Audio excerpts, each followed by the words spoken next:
BWS, Beer, Wine and Spirits.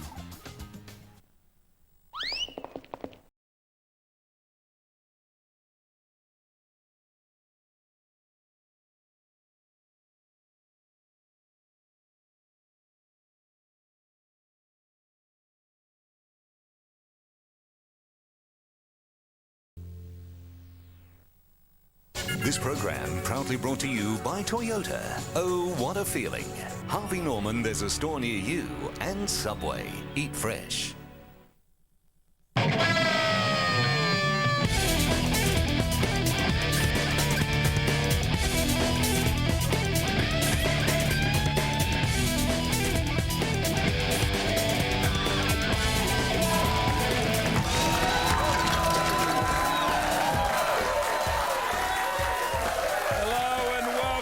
Before the game, as the final four gets settled, the winners this round. Port Adelaide smashing Collingwood at the G last night by 37 points, and today a couple of upsets. Carlton at Optus Oval, possibly for the second last time over Melbourne, and of course Adelaide.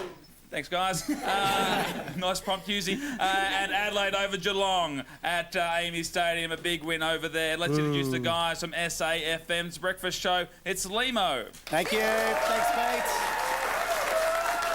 And the lovable rogue, that is Dave Husey Hughes of Nova 100.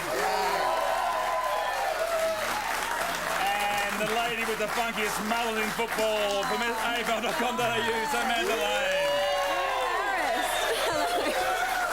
And now to tell us what's on the show, the heartbroken Anthony Hello Hudson. Thank you, everyone. It's a very big show, a very quick show, but joining us here in the studio will be Magpie midfielder Scotty Burns. After the disappointment of the last night, we're going to cross down to Optus Oval after the big clash, the Blues' big win over Melbourne, where Andy Marr catches up with Daniel Harford. We'll also go inside 60 with Mark McVeigh from the Bombers. And speaking of the Bombers, we'll get up to Telstra Stadium in Sydney, where Stephen Quartermain will preview the big clash between the Swans and Essendon. We'll have all the previews of the other round 21 matches. And, of course, the tool of the week and the banners. It's going to be a big one. It's going to be a big one. No, we can't wait to get stuck into it. And I tell you what, last week... Anything could happen. Anything could happen, and it just probably won't. But last week we had the lovely Mark Johnson on our show. He was and something happened. Because he went on and he got up to some mischief. Afterwards. Obviously. We must have fired him up. Well, media reports suggested that... Delightful young chap, He was nice. He was delightful. And apparently him and Chris Tarrant Had a at bit a of a- nightclub, had a biffo. Have a look at him. This is 6 hours before the biffo. He was nice. He's looking like he's having a great time. He wasn't angry, was he, Dave? To him. He was so nice. He was. He So, was. I think it's the last time Mark Johnson asked Chris Tarrant for a cougar and 5 cougars and a slice of lemon, though. I think that's what I started can tell you, it wasn't Johnson's fault, though, the dust-up, because he did offer to settle it with a dance-off. Yeah. But Chris Tarrant didn't really want to. You know. I had a bit of inside info on it. Yeah, Bit of inside- you did? yes. You know how it happened, Sam? Tell me, well, Dave, I how wanna I know. heard it happen was that Tarrant had Danny Jacobs, a Hawthorn player, In a headlock. in a headlock. Bit of fun, bit Yep. of hijinks. Yep, Mark hijinks. Johnson didn't realise it was hijinks. And he got And in came there. over and said, Tarrant, don't put him in a headlock. And then Tarrant said, well, that was hijinks, but how about we go for it? Yeah. I don't know, that's what I heard anyway. So. Actually, I can tell you, Dave, that I've seen the security footage. Right, yeah. The video footage, complete with Eddie's biased commentary. But the coaches weren't upset, were they? Kevin was pretty relaxed about it. They just did a bit of a secret training session. I don't think it was really a big deal. Well, I like the fact that Collingwood said that Chris Tarrant was disciplined internally. I mean, what did Yes. they do? They take one of his. Did they take one of his kidneys? How does that work? I think the most disturbing aspect is that these young men were at Billboard nightclub, because I think that Oh, was... there you go, there, drink cards from Billboard. I think there was some other bloke. Apparently, Adam McPhee was there as well, Yeah. getting quite rolled up. He was looking for Richie Vandenberg, actually. Let's get into the big games today, and it starts at Optus Oval, as we mentioned. A big win for Carlton, an unexpected one, and the Demons are now struggling.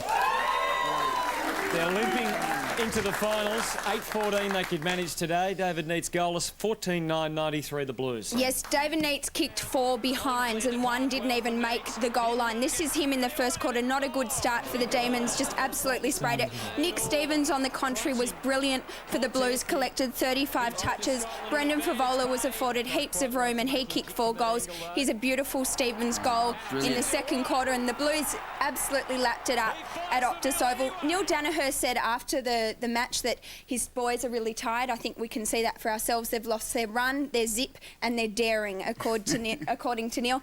Interestingly too, today was a big day at Optus Oval. There were 2 factions collecting signatures, and I understand the group to look at staying at Optus Oval in one way or other collected several hundred more signatures, including Phil Pinnell, another premiership player. So it's like a Big Brother challenge. They collected 100 more signatures and now they go to the diary room. Well, if we leave, at least I'll have some memories from Optus Oval. You know, I'll have souvenirs to remember my time going to Optus Oval. What are they, Dave? They're parking fines. From going to Optus Oval. We all have that. Yes, more to come there. Watch this space. Well, before we cross down to Andy Marr, down to the Optus rooms, he has Daniel Harford standing by. There was another game on at Optus Oval, and this might be the future of that Optus Oval hosts these kinds of games. It was the big game, the big clash of traditional rivals, the Japanese Samurais versus the New Zealand Orcs. I don't know what they're called. But this is a bit of the whole... This is Kenny Wasabi putting one through. I'm not sure his name. And Andy Marr actually caught up. Listen to this post-match interview of Andy Marr. ありがとうみたいなそんな感じでしたかったんですけど、僕フルフォワードなんですけど1点も決めれなくて and pretty tough conditions out there. とても残念な結果に So win clearly going to the left of screen according to Crazy Horse. Thanks for your time. Bad luck. Back to you, boys. He said he was just happy to get the 4 points. He's just happy to get the 4 points, taking each week as it comes. Fantastic. Well, let's go now to Andy Marr in the Optus Oval rooms, possibly for the second last time. To the winners' rooms, of course, he is with Daniel Harford. Thanks to Gillette Champion. Now, Andy, I imagine the feeling's pretty good in the Optus rooms. This club's seen that song belted out happily on occasions, and it got belted out happily tonight. It was a great win. Well done. Yeah, thanks, Andy. It was a terrific effort by the boys. It was one of those games where we need to sort of show our supporters that there's still something to offer for the Carlton Footy Club, and we've had a pretty rough couple of years, but hopefully we're turning it around now. Daniel, is it fair to say you've got more joy out of your 1 year at Carlton than you did in your 10 years at Hawthorn? It's getting that way, Hughesy. It's been good. I've really enjoyed the challenge, and the fact that you can come here and play in a really great atmosphere at Optus Oval and win games is terrific. Thanks. Daniel, any truth to the rumours that you could be coaching Hawthorn next year? I did apply, but I don't think I got an interview. Daniel, tell us a bit about the week, because you were running laps, I think, on Wednesday or Thursday. Was it a little bit different in the lead up to the match? Yeah, the 6-day turnaround coming back from Perth, Sam, was always on Dennis's mind, and he just wanted to keep us fresh. And I know you were a bit muddled and thought Dennis was playing funny buggers on Tuesday when we had the run around the Oval, but it was just his idea of keeping us fresh and ready for this game. Very good, it worked. Well, congratulations, Daniel. Congratulations on your own form as well, finding some form late in the season. And just quickly, we did go to school together at Parade College. The year level won a Herald Sun Shield final. I missed out on the position in the team. Was I unlucky? The 23rd man, Pete. I was on the selection committee. I just couldn't squeeze you in. Well, good luck for the rest of the season. Eddie, I think you got something for him there. Well, you know I have, Pete. We've got the Gillette pack for Daniel Harford. Have a shave before you go for dinner. Well done today. Thanks for your time. Thanks, guys. Well done. Thanks. Daniel Harford, everybody. I was unlucky. Yeah, very unlucky. Very stiff. No doubt about that. All right, Adelaide and Geelong talk about unlucky. Well, Geelong went down to the Adelaide Crows. They did, and they haven't won interstate this year. A big upset at Amy Stadium there. Gary Ablett kicked 3 goals.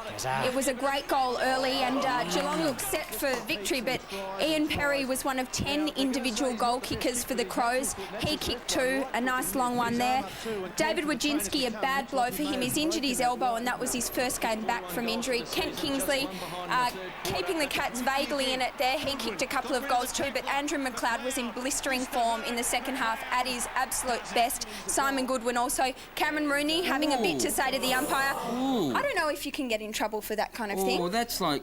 Oh, I reckon you might be able to. Is it behaviour unbecoming or something like that? You'd think so. Yeah, that was like a gun to the head. Cameron Mooney.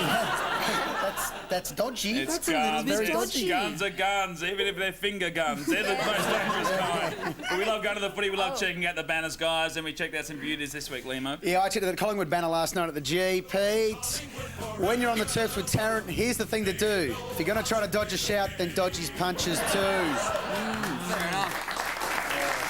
I checked out the Hawthorn banner tomorrow at the MCG, and this is how it goes. The coaches all pick other teams, and as the numbers fall, we feel like the fat kid left standing against a wall. Interesting. I went out to Optus Oval. I was very emotional out there, and this is what the Carlton banner said.